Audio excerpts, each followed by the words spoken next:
Start. Excellent. Yes, so the indoor season went really well. On the women's side, Annika set a school record in pole vault, and she's nationally ranked currently. She hit the NCAA provisional standard, which could potentially get her into nationals, which is really exciting.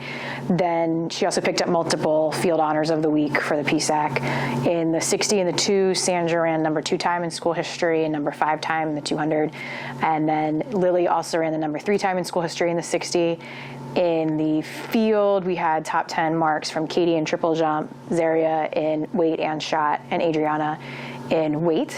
And then in the long distances, Bella had also picked up a top 10 time in the mile. She's qualified in both the mile and the 3K for the conference meet. And then for the men, we have which was the big one so far this year. It was a conference record for Ralph in shot.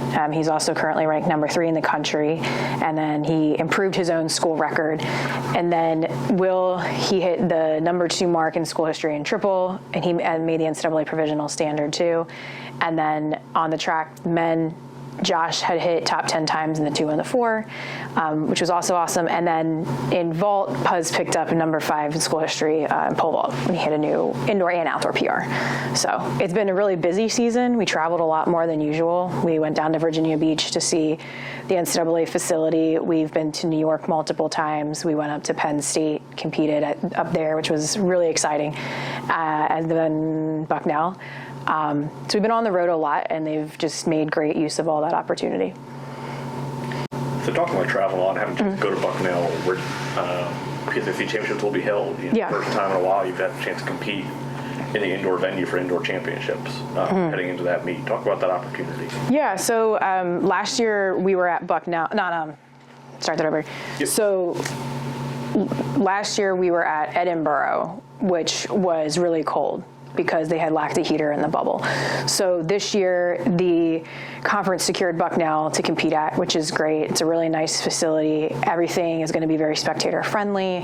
They have really recently resurfaced their track, so the track surface is fast. And the area is nice. Like, we've stayed there multiple times, so we're familiar with where we're getting dinner from, lunch, the hotel. So it's a shorter trip, which I think is helpful too. It's not 6 hours on a bus.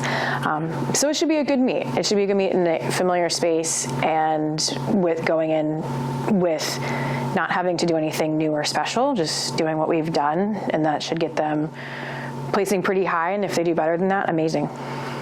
So next we'll talk about, you do have a strong returning group, by Ralph and Thoraya, Puz, just to name a few, Talk about kind of the leadership of them going into the conference championship, how they can help the newcomers who haven't experienced this before this coming weekend. Yeah, so we have outstanding leadership from our upperclassmen, the names that you mentioned, Ralph, we have Will, we have Puz, Annika, who is upperclassman, Lily's upperclassman, and they really come in, they lead in regards to work ethic and performance, but then our underclassmen rise to the challenge and likewise have come out. They're very competitive people, so whether you're underclassmen or upperclassmen, I think everyone goes in this weekend with the same high expectations for themselves.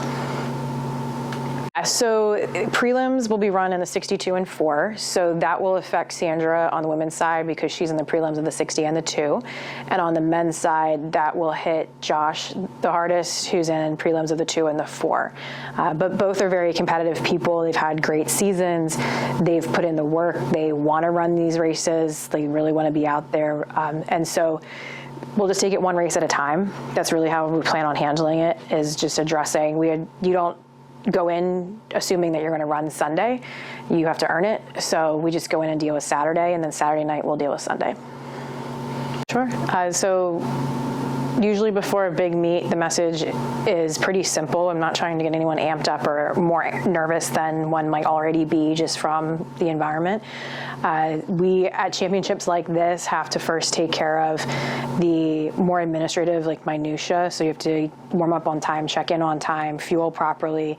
If you honor and do all those things, is really our priority. then the training will take care of everything else once you set foot on the track. You don't need to show up and do anything different than what you've already executed all season. So the focus is on maintaining the consistency of what we've already done. There's no effort from myself or anybody else in our coaching staff to make any big changes, to get overly amped up, because that's actually when people sometimes don't do well because of the anxiety or like jumping the gun or like just being stressed. So really what you're looking at is a pre-meet message is to maintain continuity from the things we already know that worked earlier this season, which is just to lead with confidence, to be cool, calm, and collected, and then to take care of your tasks off the track. Because on the track, I have complete faith that they're going to be able to do everything they need to do.